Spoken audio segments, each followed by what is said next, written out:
말씀을 통하여서 전능하신 하나님이라는 주제로 말씀을 전했습니다.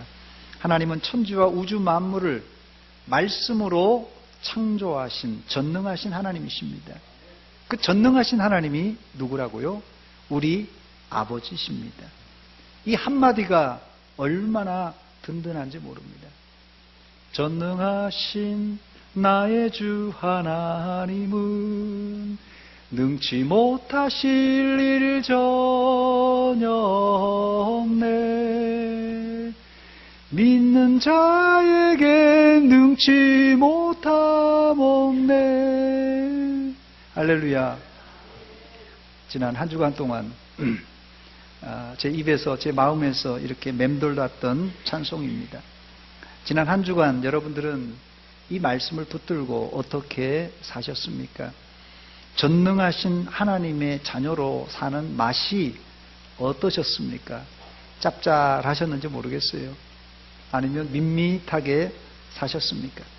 물론 하나님이 전능하시다고 우리가 막 살아서는 안 됩니다. 요즘 이 대기업 회장의 자녀들이 갑질을 하다가 방송과 신문지상에 오르락내리락 하면서 곤욕을 치르고 있는데, 전능자의 자녀는 함부로 사는 사람이 아니라 하나님 아버지를 전적으로 의존하며 하나님의 말씀과 약속을 순종하며 사는 사람입니다. 하나님은 자신의 자녀들이 아버지의 뜻대로 살기만 하면 무엇이든지 구하면 다 주리라고 약속하였습니다. 이런 삶을 사는 사람을 제가 지난주에 하나님이 나의 백인 자의 삶이라고 말했습니다. 하나님이 내 백이야. 아주 든든한 백입니다. 모 항공사 회장 자녀들이 이 땅에서 살면서 뭐가 부족한 게 있었겠습니까? 그러나 그들의 행태는 모든 국민의 지탄을 받고 있습니다. 그 이유는 사회나 또 회사에서 정해놓은 법의 테두리를 벗어나서 자기 마음대로 행동했기 때문에 그렇습니다. 오늘 본문에 최초의 사람 아담과 하와가 나오는데, 이 아담과 하와도 하나님의 뜻과는 정반대로 자기 멋대로 자기 마음대로 살 때 돌이킬 수 없는 선을 넘고 말았습니다. 사실 에덴 동산에서 살고 있었던 아담과 하와에게 뭐가 부족했겠습니까? 만약 부족한 게 있으면 전능하신 하나님께 구하면 그 필요한 것 이상으로 넉넉하게 채워주셨을 것입니다.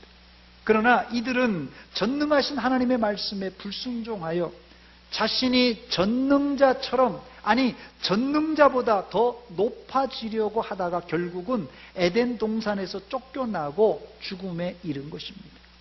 첫 번째, 오늘 본문에서 우리가 발견할 수 있는 아주 평범한 진리는 인간은 가장 풍족하고 가장 행복할 때 마귀 사탄이 찾아와 유혹한다는 사실입니다.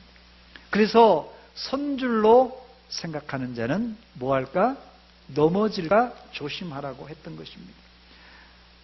창세기 3장 1절 말씀에 보니까 뱀이 이제 아담과 하와를 찾아와서 유혹합니다.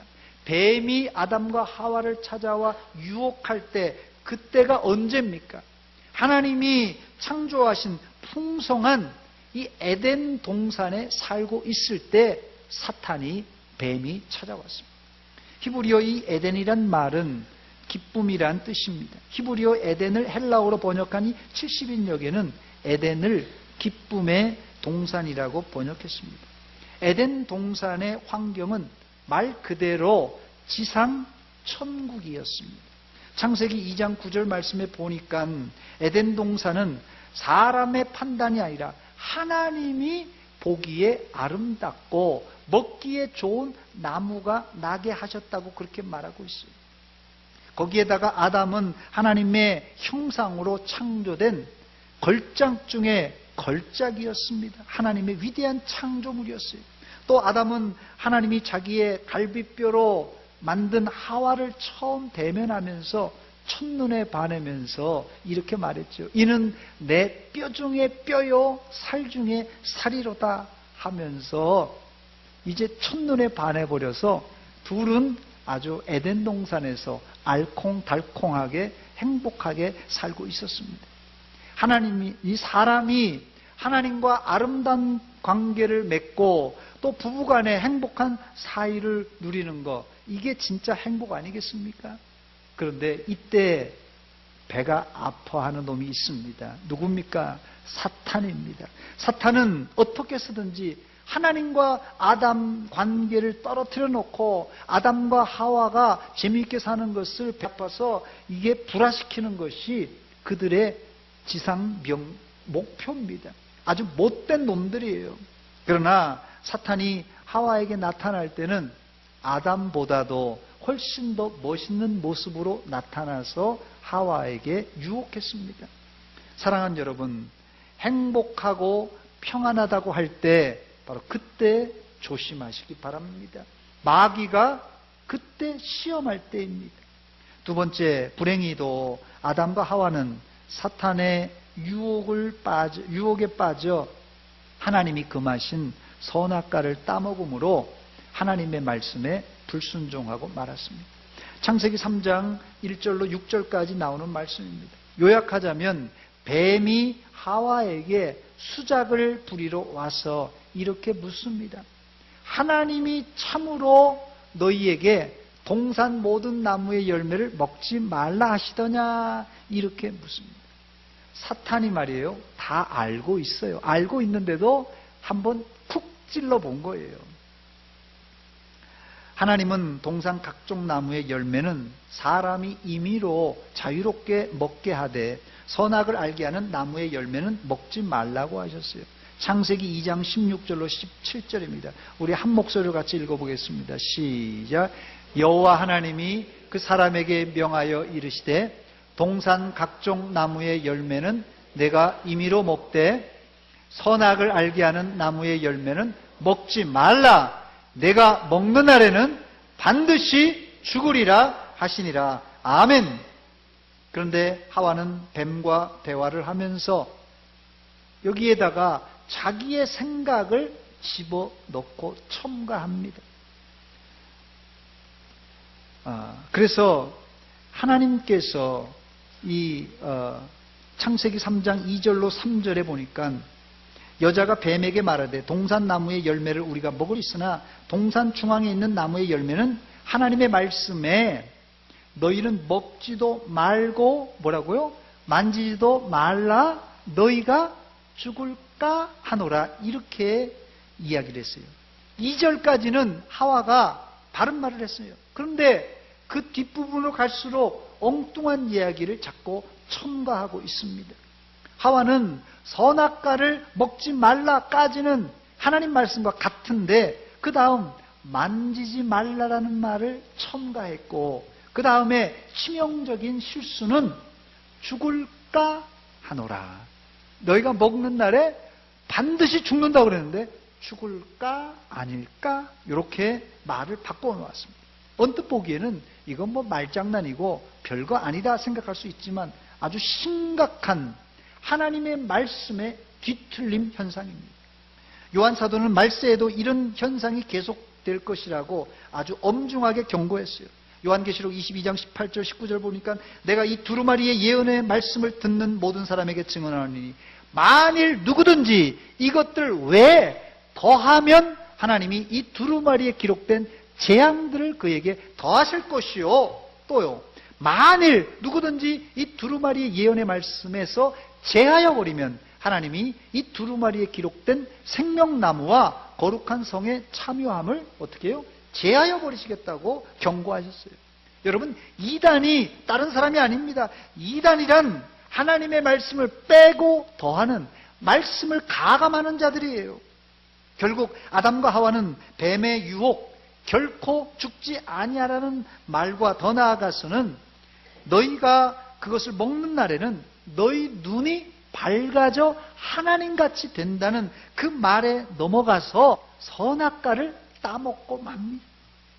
사기당한 사람에게 당신 왜 사기당했습니까? 이렇게 물어보면 사기꾼이 진짜보다 더 믿음직하고 신뢰가 간다 이렇게 얘기하더라고요.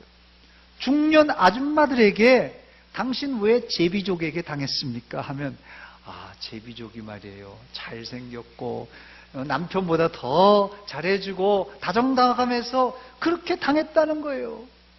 사기당한 사람들이 바보라서 당하는 것이 아니라 진짜보다 더 멋지고 좋아 보여서 혹하고 넘어간 것입니다.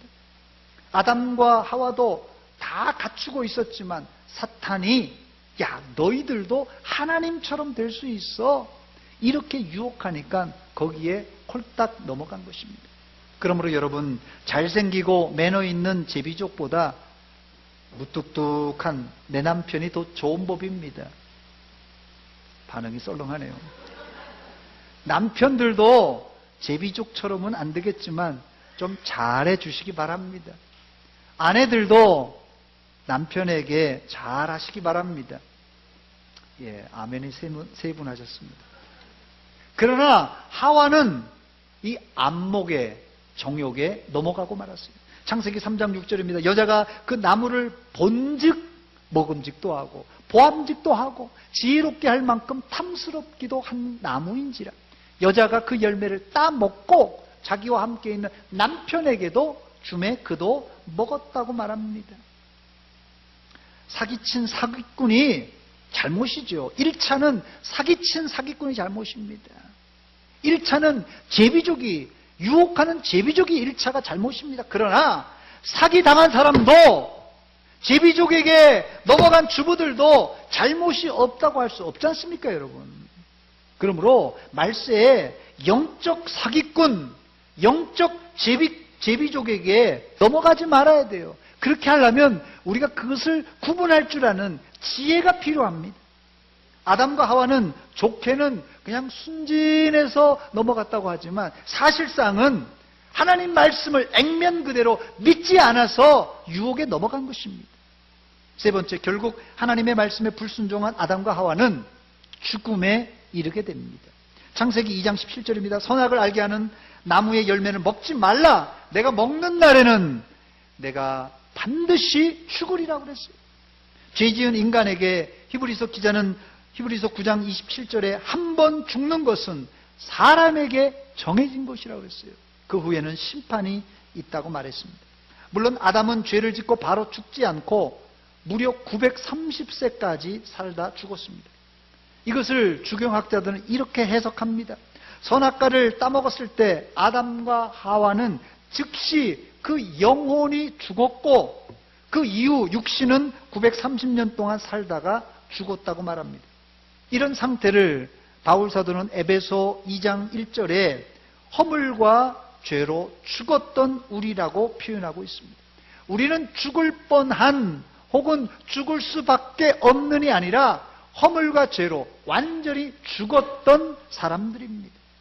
그렇다면 선악과가 뭔데 그것을 먹고 아담과 하와가 죽게 된 것입니까? 선악과가 뭔데 선악과의 효능이 뭐길래 하나님은 그들이 선악과를 따먹지 말라고 금하셨던 것입니까? 제가 이 중세 화가들이 그린 이 그림을 몇 점 보니까요, 이 아담과 하와를 주제로 그림을 많이 그렸더라고요. 벌거벗은 모습으로 그냥 중요 부위만 가려서 그린 그림들, 걸작들이 많습니다. 거기에 보니까 어떤 화가는 이 선악과를 사과나무로 비유해서 사과 열매로 그려놓은 화가도 있고, 어떤 화가는 무화과를 그린 화가도 있습니다. 선악과가 사과든 무화과든 상관없습니다. 선악과를 아담과 하와가 먹어서는 안 되는 이유가 있는데 그 이유는 하나님이 금하셨기 때문에 그렇습니다. 그 이상도 그 이하도 아닙니다. 또 선악과에 대한 사탄의 이 사탕 발림을 정리해 보면은 선악과의 효능을 우리가 간접적으로 알 수 있는데 창세기 3장 5절에 기록되어 있어요. 너희가 그것을 먹는 날에는, 선악과를 먹는 날에는 너희 눈이 어떻게 된다고요? 밝아져 하나님과 같이 되어 그랬어요. 너희 눈이 밝아져 누구와 같이 된다고요? 하나님과 같이 된다고 그랬어요. 그래서 선악을 알 줄 하나님이 아셨기 때문에 그걸 금하셨다고 그랬습니다. 이 말은 이 선악과를 먹으면 아담의 눈이 밝아져서 하나님같이 선악을 구분할 수 있게 된다는 뜻입니다. 사탄의 말이니까 우리가 100% 믿어서는 안 되지만 최소한 이들은 선악과를 따먹은 이후 하나님같이 전능하게 되지는 않았지만 무화과 잎으로 자신의 수치되는 부분을 가리운 것을 보니까 눈이 밝아진 것은 틀림없습니다. 눈이 밝아졌어요.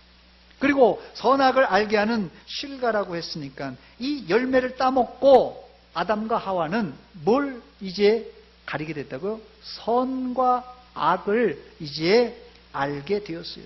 무엇이 선한가, 무엇이 악한가, 이걸 알게 되었다는 것이에요. 여러분, 선과 악을 알게 된 것, 이거 좋은 것 아닙니까? 선과 악을 알게 된 것, 이거 좋은 거 아니에요? 그러나 이게 좋은 것 같지만 선악의 기준은 언제나 하나님의 말씀이 기준이 되어야 됩니다. 하나님이 먹으라 하면 먹으면 돼요. 먹지 마라 하면 안 먹으면 되는 것이에요. 여러분, 신앙생활이라는 게 다른 게 아닙니다. 신앙생활이 뭐예요, 여러분들? 신앙생활은 이거 형태는 여러 가지 있습니다.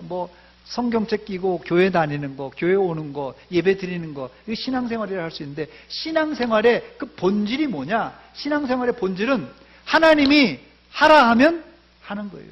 하지 말라 하면 안 하는 거예요. 신앙생활 다른 게 없습니다. 신앙생활은 하나님 말씀에 하라 하면 하는 거예요. 하지 말라 하면 안 하는 거예요. 이게 신앙생활입니다. 그 이상도 그 이하도 아닙니다. 그런데 인간은 선악과를 따먹은 이후에 하나님의 말씀이 기준이 되지 않고 자기 스스로 선과 악을 판단하게 되었고, 이제는 더 이상 하나님의 판단에 기댈 필요가 없어졌어요. 어떤 측면에서는 좋은 것 같지만 여기에는 엄청난 폐단이 있는데, 이 사건 이후 사람들은 선과 악을 자의적으로 판단하게 되었습니다. 다른 말로, 여러분 잘 들으세요. 다른 말로는 인간이 모든 일을 판단하고 더 나아가서는 정죄하기까지 이르게 된 것입니다. 결국 선악과를 따먹은 인간은 하나님과 성경 없이도 스스로 선과 악을 판단하며 살게 되었습니다. 이게 무슨 문제입니까? 예를 들자면 교회는 어떻게 돼야 되겠습니까? 우리 교회를 다니고 있는데 교회는 어떤 공동체가 돼야 되겠습니까? 여러분이 생각할 때 우리 대전서문교회 모토가 기쁨의 동산 작은 천국이란 슬로건을 내걸고 있는데, 이 말은 우리 교회를 에덴 동산 같이 만들자라는 그런 취지입니다. 에덴 동산을 만드는 것은 예배당을 리모델링해서 멋지게 꾸미자는 것이 아니라, 우리의 마음이 아담과 하와가 선악과를 따먹고 했던 뭐예요? 선악을 판단하고 정죄하는 덫에서 벗어나서 서로 사랑하고 이해하고 서로를 겸손하게 섬기는 사랑의 공동체, 작은 천국을 만들자는 그런 뜻입니다. 그러므로 교회 안에는 절대 형제를 내 기준으로 판단, 정죄하는 일을 하지 말아야만 됩니다. 왜냐하면 우리의 판단자와 심판주는 단 한 분, 예수 그리스도 한 분밖에 없기 때문에 그렇습니다.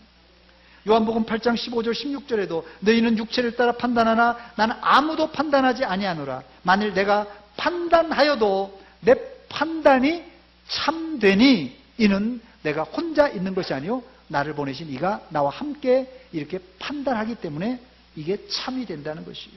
누가복음 6장 37절에도 비판하지 말라 그리하면 너희가 비판을 받지 아니할 것이요 정죄하지 말라 그리하면 너희가 정죄를 받지 않을 것이요 용서하라 그리하면 너희가 용서를 받을 것이요 했습니다. 예수님의 말씀하신 판단과 비판과 그리고 정죄, 이 세 단어는 모두 다 선악과를 따먹은 인간의 부작용입니다. 그렇습니다. 인간을 판단, 비판, 정죄할 수 있는 분은 오직 심판자이신 하나님만 할 수 있습니다. 만약 그래도 우리가 꼭 판단해야 될 일이 있다면, 비판하는 일이 있다면 반드시 하나님의 말씀, 성경에 입각하고 자기의 생각을 다 떨쳐버리고 그리고 나서 판단해야 할 것입니다.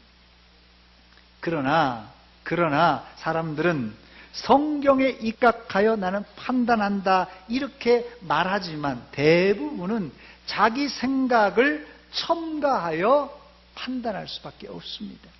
그렇기 때문에 이 땅에서 아무리 성경에 의존하는 판단과 비판이라도 굉장히 조심해야 됩니다.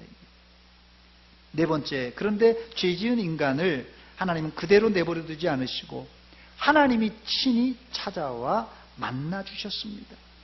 이것을 우리는 은혜라고 부릅니다. 창세기 3장 9절입니다. 여호와 하나님이 아담을 부르시며 그에게 이르시되 내가 어디 있느냐.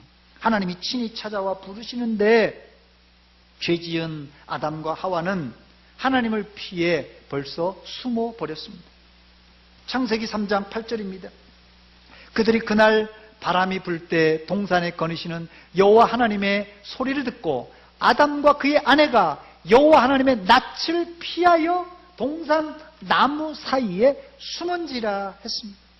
죄 지은 인생이 하나님의 낯을 피하는 일은 지극히 본능적인 일입니다. 피하려고 그러고 숨으려고 하는 게 죄 지은 인간의 본능이에요.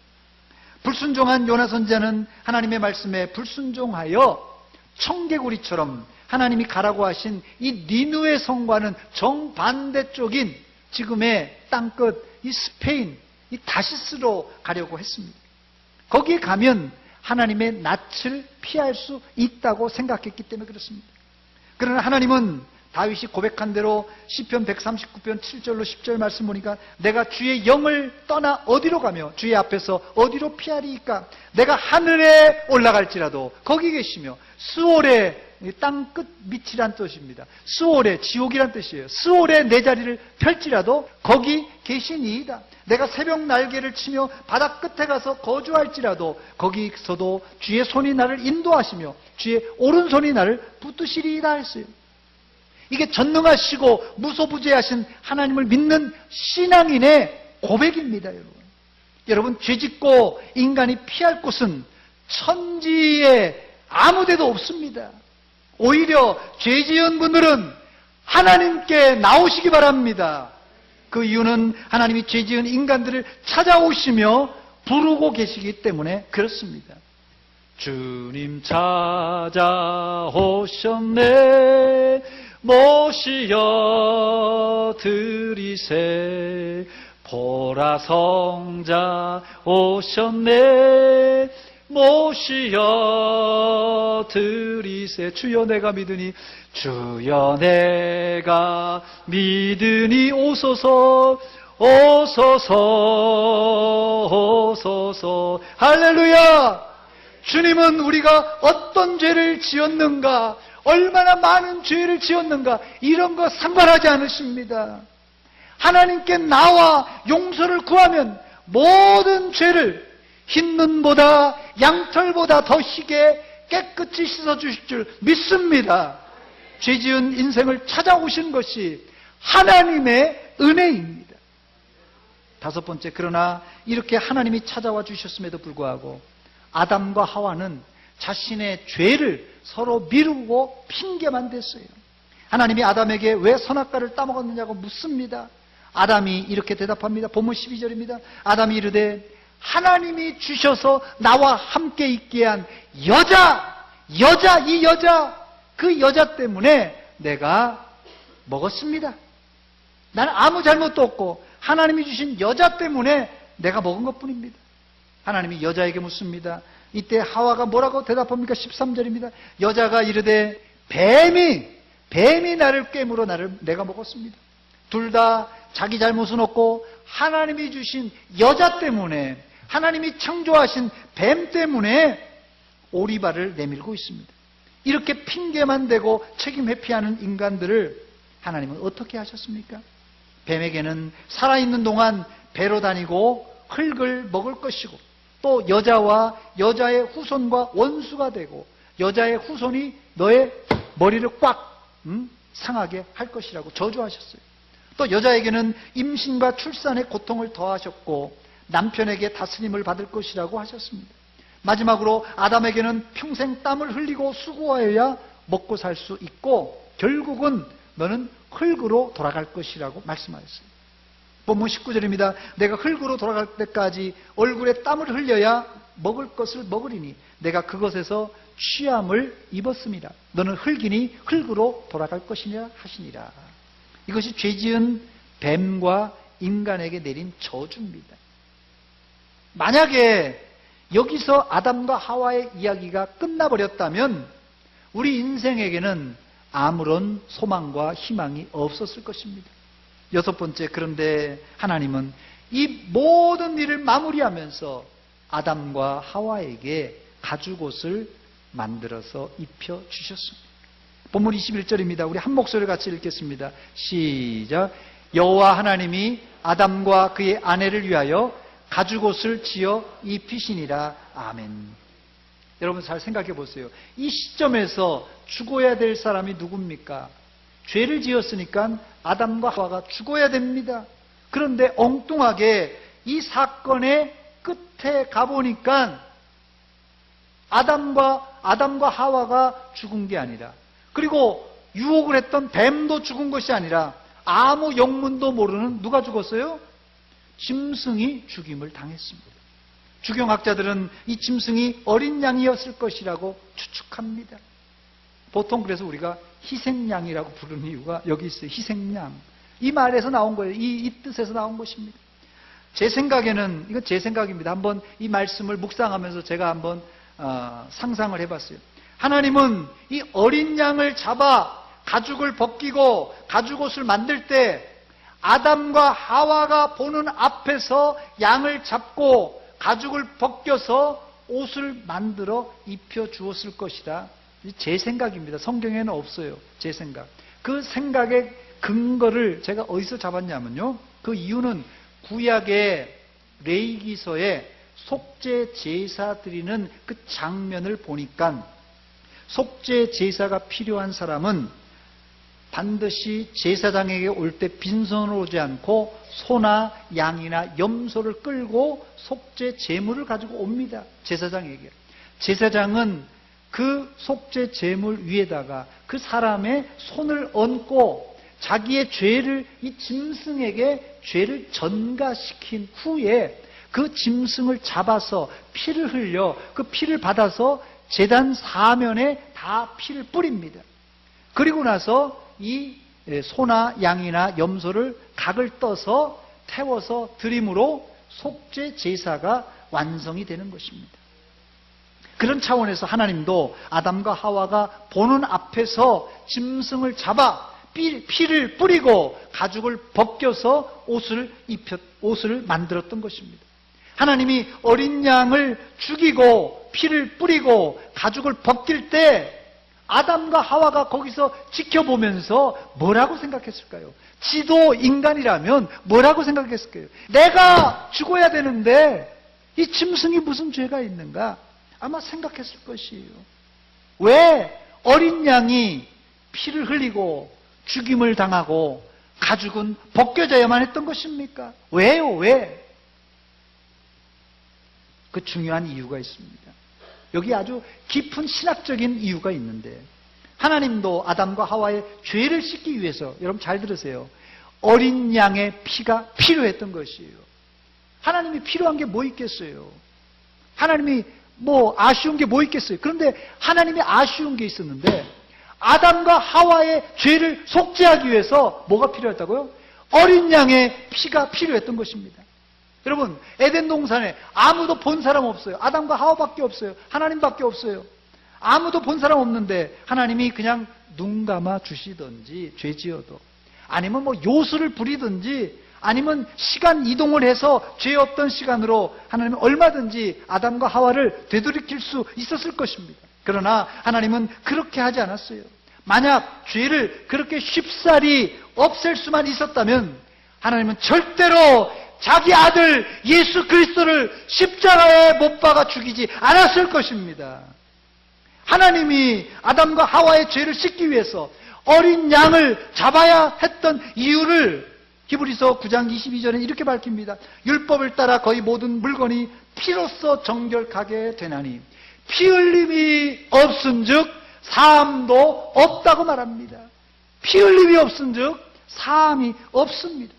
하나님은 짐승을 잡아 아담과 하와 대신 피를 흘림으로 아담과 하와의 죄를 짐승에게 대신 전가시켜 주신 후에 아담과 하와를 깨끗하게 하시고 아담과 하와에게 뭘 입혀주셨어요? 가죽옷을, 그 짐승의 가죽옷을, 양의 옷을 입혀주셨어요. 그래서 그 옷을 의의 옷, 은혜의 옷이라고 우리는 부릅니다. 이 옷을 바울사도는 갈라디아 교인에게 편지하면서 의역하기를 그리스도의 옷이라고 말했습니다. 갈라디아 3장 27절입니다. 누구든지 그리스도와 합하기 위하여 세례를 받은 자는, 세례를 받았다는 것은 완전 물속에 들어가서 수장돼서 죽었다는 뜻이에요. 다시 새로운 사람은 와서는 뭘 옷 입었다고요? 그리스도로 옷 입었느니라고 말했습니다. 하나님이 만들어주신 가죽옷은 결국 신약의 예수님의 십자가를 상징하고 그리스도의 의를 입는 그리스도의 옷을 입는다는 뜻입니다. 그래서 이 가죽 옷이 은혜의 옷인 것입니다. 저는 하나님이 만드신 가죽 옷을 묵상하면서 누가복음 15장에 나오는 탕자를 묵상해 보았습니다.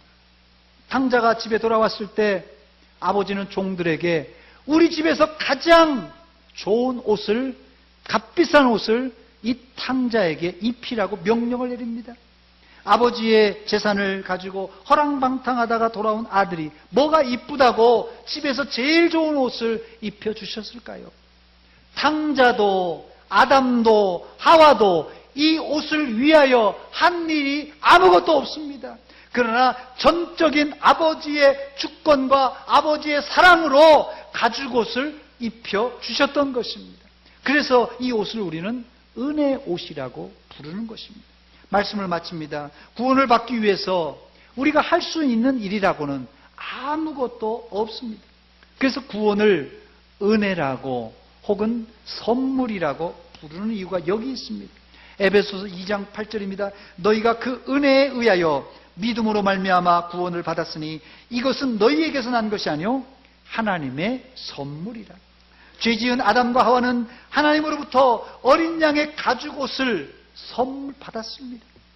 지금도 하나님은 탕자처럼 방황하고 죄를 억수로 많이 지은 사람일지라도 아버지께로 돌아오기만 하면, 회개하기만 하면 널리 용서해 주시고 자신의 아들이 흘린 피로 만든 이 은혜의 옷, 의의 옷을 입혀주시기를 원하십니다. 이 은혜의 옷은 예수 믿는 자에게 다 지급해 주셨어요. 여러분들께서 예수님을 믿는다면 모두 다 이 은혜의 옷을 입고 있는 사람들입니다. 이 은혜의 옷을 입은 사람들은 다시는 죄 가운데 빠져서는 안 되고, 혹이라도 죄를 지었다면 빨리 회개하고 주님께 돌아와 이제부터는 은혜의 옷을 입은 자로, 그 은혜를 받은 자로서 이제 믿는 자와 믿지 않는 자들에게 그 은혜를 나누며 그 은혜를 전하는 성도가 되어야 할 것입니다. 이런 은혜로운 성도들이 되시기를 주의 이름으로 축원합니다. 기도하겠습니다. 이 시간 기도할 때 하나님 아버지, 우리가 이런 은혜를 받았음에도 불구하고 죄짓고 또 죄짓습니다. 하나님 용서하여 주시옵소서. 이제 은혜의 옷, 자비의 옷을 입은 자처럼 하나님의 자녀로 살게 하여 주시옵소서. 한 목소리로 기도하겠습니다. 하나님 아버지, 아버지, 아버지, 아버지.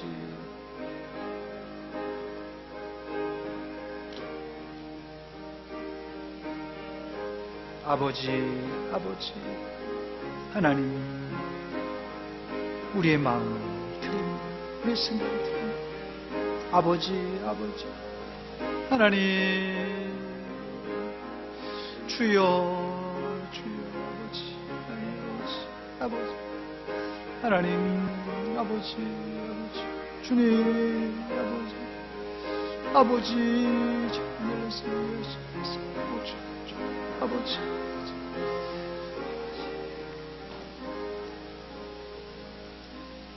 하나님 아버지, 사람들이 다 자기 잘난 맛에 산다고 하는데 우리가 잘난 맛에 사람들을 이렇게 평가하고 저렇게 정죄하고 저렇게 비판했습니다. 하나님, 우리의 잘난 그 판단력과 비판력을 하나님 다 이제 내던져 버리게 하시고 하나님 말씀 기준에 따라서 사는 의의 옷을, 은혜의 옷을 입은 자로서 살게 하여 주시옵소서. 예수님의 이름으로 기도하옵나이다. 아멘.